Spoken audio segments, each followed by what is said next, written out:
Сәлеметсіз бе? Бүгінгі сабағымызға қош келдіңіз. Бүгінгі сабақта мен сізге ұтқаннан кейінгі жағдайларды түсіндіріп айтатын боламын.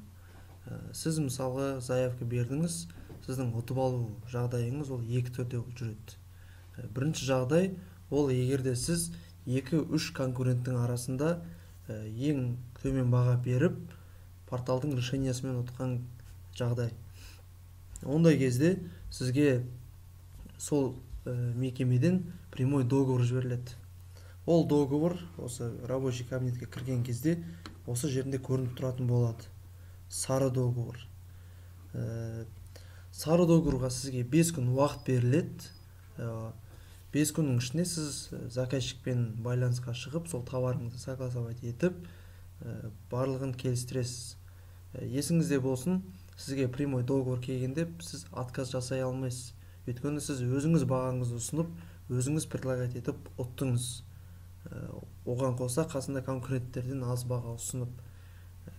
Демек, заказчиктардың көз қарасы сізде ол товар ол бар деп ойлайды. Сондықтан сіз ешқандай отказ жасай алмайсыз. Сары договорға қол қойғаннан кейін сізге артынша қызыл договор келеді. Қызыл договорға да қол қоясыз. Негізінде общий барлығына сары договорға 5 күн, қызыл договорға 5 күн, одан кейін тағы да 10 күн уақыт беріледі. 20 күндей уақытыңыз товар жеткізуге арналады. Договор қабылдау барлығын келесі видеоларда айтатын боламыз. Ал енді екінші жағдай ол бір көзден из одного источника қысқартылып IOI деп жазылып тұрады. Бұл дегеніміз сіз белгілі бір товарға заявка берген кезде басқа ешқандай конкуренттер жоқ, тек бір өзіңіз қатысқан жағдай. Ондай жағдайда сізге шақырту, яғни приглашение жіберілетін болады. Ол приглашение мына жерден тағы да мои заявкадан ешқай жерден көрінбейді. Ол тек қана жоғарғы жақтан колокольчиктің суретін көрсеңіз, осыны басып, все уведомленияға кіресіз.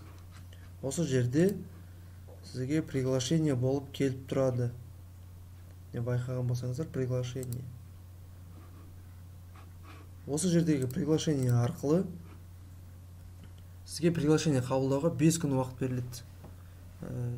Приглашение несімен құнды десеңіздер, ол жерде мысалға сіз ұтып алған товар, заказчикке связьға шығасыз, байланысқа шығасыз, оның образецін сұрайсыз, болмаса өзіңіздің образеціңізді ұсынып, согласовать етіп аласыз 5 күннің ішінде.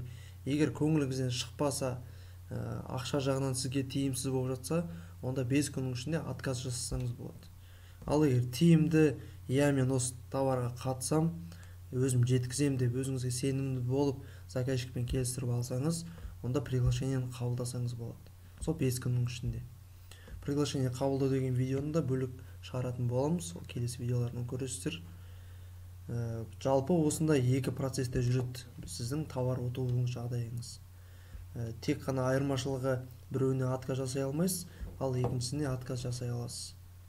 Жалпы бүгінгі сабағымыздың барысы осындай. Келесі сабақта кездескенше тендер жаса.